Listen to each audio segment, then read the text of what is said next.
नमस्कार, भारत के पहले digital mobile news channel metro TV में आपका स्वागत है। मैं हूं अनामिका।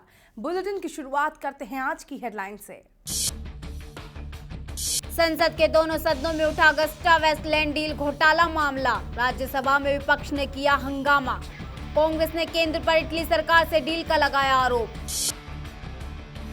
राज्यसभा में बीजेपी नेता सुब्रमण्यम स्वामी ने उठाया अगस्टा वेस्टलैंड का मुद्दा।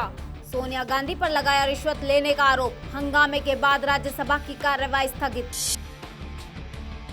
राजस्थान में 11वीं के सिलेबस में संघ के पूर्व प्रमुख के सुदर्शन का लेख शामिल। कांग्रेस ने लगाया शिक्षा के भगवाकरण का आरोप। दिल्ली विश्वविद्यालय की किताब में भगत सिंह को बताया गया आतंकवादी। शहीद ए आजम के परिजनों ने मानव संसाधन मंत्रालय को पत्र लिखकर जताया ऐतराज। और जेएनयू छात्र संघ का अध्यक्ष कन्हैया अब कर रहा है किताबें लिखने की तैयारी। बिहार से तिहाड़ तक के अनुभव को करेगा साझा। और अब देखते हैं आज की 5 बड़ी खबरें।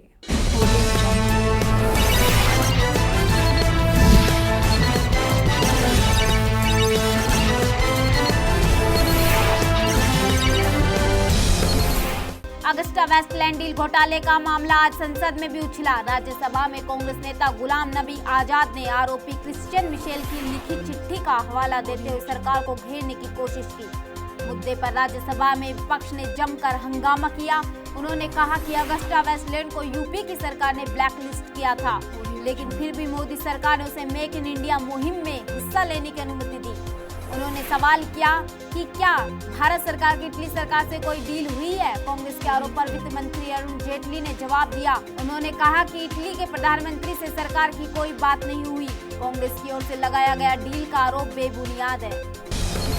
बीजेपी सांसद सुब्रमण्यम स्वामी ने अगस्टा वेस्टलैंड का मामला उठाया और कहा कि इस केस में कांग्रेस अध्यक्ष सोनिया गांधी का भी नाम सामने आया है।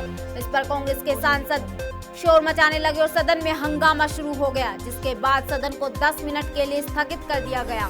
उधर एसपी सांसद नरेश अग्रवाल ने सरकार को निशाने पर लिया और कहा कि सरकार असल मुद्दों से लोगों का ध्यान भटका रही है। उन्होंने पनामा और विजय माल्या का भी मुद्दा उठाया। अगस्टा वेस्टलैंड मामले में एक नया खुलासा हुआ है। सौदेबाजी में बिचौलिए की भूमिका निभाने वाले क्रिश्चियन मिशेल ने प्रधानमंत्री नरेंद्र मोदी को एक पत्र लिखा था। ये पत्र नवंबर 2015 में लिखा गया है। दरअसल वीवीआईपी हेलीकॉप्टर डील में हुए घोटाले को लेकर बीजेपी ने कांग्रेस अध्यक्ष सोनिया गांधी और अन्य नेताओं को घेरने की योजना बनाई है। वहीं पूर्व प्रधानमंत्री मनमोहन सिंह ने अपना बचाव करते हुए कहा कि उनके खिलाफ मामला नहीं बनता। इस संबंध में पार्टी उचित बयान देगी। इस मामले में बीजेपी के हमले का जवाब देने के लिए आज सुबह कांग्रेस की हाई लेवल मीटिंग हुई। 10 जनपद पर सोनिया गांधी की अगुवाई में हुई इस बैठक में मल्लिकार्जुन खड़गे, ज्योतिरादित्य सिंधिया और आनंद शर्मा समेत और कांग्रेस के कई वरिष्ठ नेता शामिल हुए। राजस्थान में 11वीं के स्टूडेंट अब पूर्व आरएसएस प्रमुख के सुदर्शन का भी पाठ पढ़ेंगे। इस मसले को लेकर विपक्षी कांग्रेस ने राज्य की बीजेपी सरकार पर शिक्षा का भगवाकरण करने का आरोप लगाया है। दरअसल के सुदर्शन का लेख धारा और पर्यावरण राज्य के सरकारी स्कूलों के सिलेबस में शामिल किया गया है। माध्यमिक शिक्षा बोर्ड ने इस लेख को 11वीं क्लास की हिंदी साहित्य की अपरा नामक पुस्तक में शामिल किया गया है। ये लेख पर्यावरण संरक्षण को लेकर है। इस मसले को लेकर सियासत तेज हो गई है। कांग्रेस ने बीजेपी सरकार पर शिक्षा का भगवाकरण करने का आरोप लगाया है। इससे पहले साल 1998 में भी इस लेख को सिलेबस में शामिल किया गया था, लेकिन तब उठे विवाद के चलते इसे पाठ्यक्रम से हटा दिया गया था। दिल्ली यूनिवर्सिटी की एक किताब में भगत सिंह को आतंकवादी बताए जाने का मामला गर्मा गया है।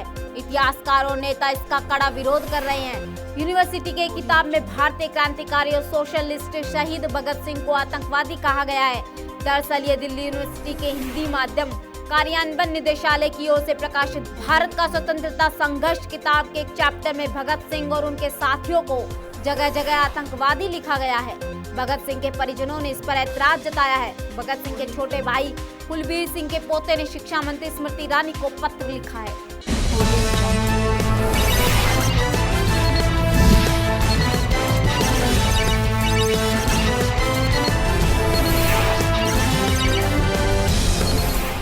अब फटाफट नजर डालते हैं कुछ और बड़ी खबरों पर।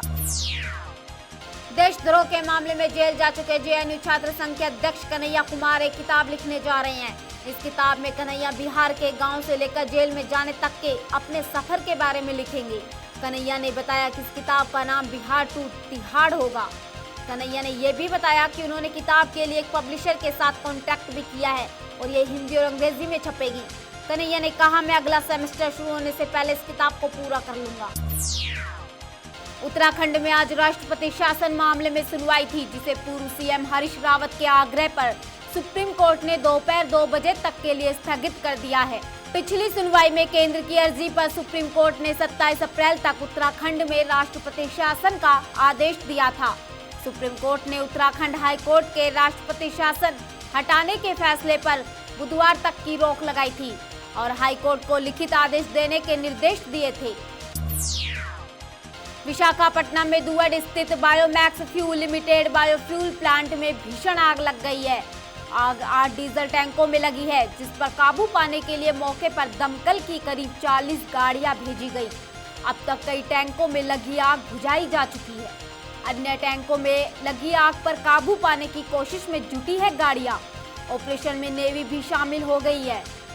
आग पर लगभग पूरी तरह से काबू पा लिया गया है।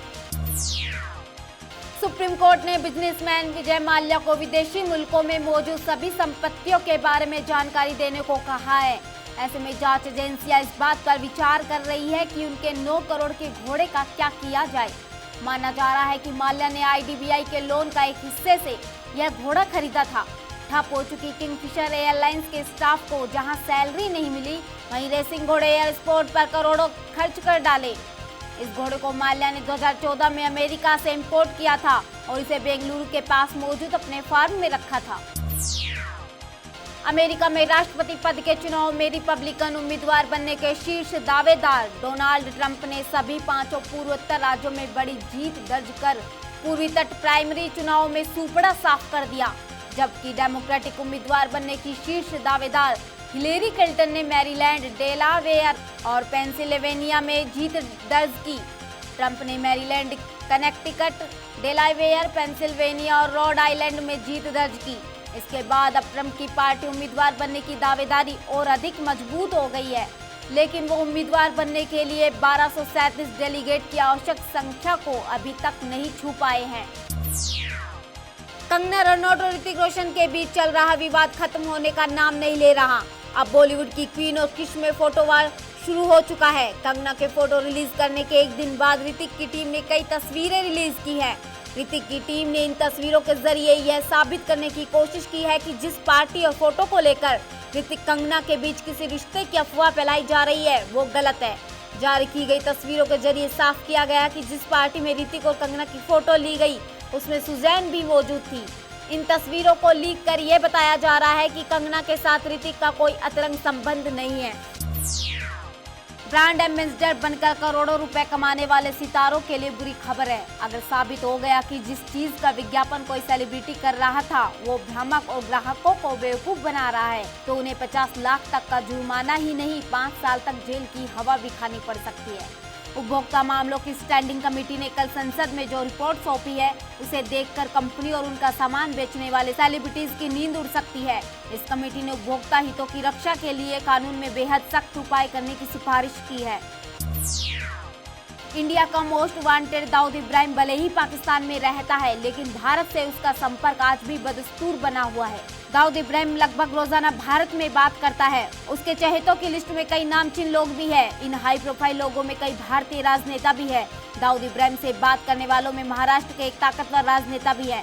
दाऊद इब्राहिम के बारे में ये खुलासा गुजरात के वडोदरा के थिकल हैकर मनीष भंगाले और उनके साथी जयेश शाह ने किया है। दाऊद की बीवी मेहजबी के नाम से दर्ज चारों फोन नंबर साबित करते हैं कि उसने अपनी बीवी को मोहरा बनाया है। आतंकी संगठन ISIS ने घातक आईडी बनाने के लिए भारतीय कंपनियों के कल पुर्जे का इस्तेमाल किया था। ISIS के सरगना बगदादी ने भारत की 7 कंपनियों के कल पुर्जों का उपयोग विस्फोटक बनाने में किया था। इसका खुलासा स्वतंत्र समूह कॉन्फ्लिक्ट आर्मामेंट रिसर्च की एक जांच रिपोर्ट में हुई है। इसको लेकर मामला लोकसभा में भी उठा, जिसका जवाब देते हुए गृह राज्य मंत्री हरिभाई पार्थिभाई चौधरी ने कहा कि CAR ने अपनी रिपोर्ट में ऐसे जिन सभी कल पुर्जे का जिक्र किया है उसे भारत ने लेबनान और तुर्की जैसे देशों को निर्यात किया था। वो पूरा व्यापार कानूनी दायरे में हुआ था। बिहार की राजधानी पटना में गांधी मैदान थाना क्षेत्र के अंतर्गत एक होटल के एक कमरे में 7 लोगों को शराब पीते हुए पुलिस ने गिरफ्तार कर लिया। इन लोगों को पनाश होटल के कमरा संख्या 308 से गिरफ्तार किया गया है। उन्होंने बताया कि इस कमरे से शराब की 1 बोतल और 2 खाली बोतलें बरामद की गई है। उन्होंने बताया कि गिरफ्तार लोगों में से 6 लोग गुजरात के सूरत के रहने वाले हैं और एक व्यक्ति उत्तर प्रदेश के कानपुर का रहने वाला है। ये सभी पटना में एक शादी समारोह में भाग लेने आए थे। बिहार में नीतीश कुमार की सरकार ने 1 अप्रैल से शराब पर बैन लगा दिया है। इस फैसले को लागू करने के लिए प्रशासन पूरी तरह मुस्तैद है और जगह जगह छापे मारे जा रहे हैं। यूपी में साल 2017 में होने वाले विधानसभा चुनाव को जीतने के लिए सत्तारूढ़ समाजवादी पार्टी कोई कसर नहीं छोड़ना चाहती है। दोबारा सत्ता में लौटने के लिए समाजवादी पार्टी अब अमेरिका की कंपनी की मदद लेने जा रही है। मीडिया रिपोर्ट्स के अनुसार सत्तारूढ़ समाजवादी पार्टी ने अपने चुनावी अभियानों के लिए उन लोगों को हायर करने जा रही है जो अमेरिकी राष्ट्रपति जिमी कार्टर और बिल क्लिंटन से लेकर मौजूदा राष्ट्रपति बराक ओबामा तक के चुनावी अभियान को सफल बना चुके हैं। यही नहीं, प्रधानमंत्री नरेंद्र मोदी ने भी चुनाव के वक्त इमेज बिल्डिंग के लिए इन एजेंसियों का सहारा लिया था। खबरों के सफर में फिलहाल इतना ही। देश दुनिया की पल पल की खबरें हम आप तक पहुंचाएंगे एक नए अंदाज में आपके मोबाइल फोन के माध्यम से। तो आप जुड़े रहिए मेट्रो टीवी से। तब तक के लिए नमस्कार।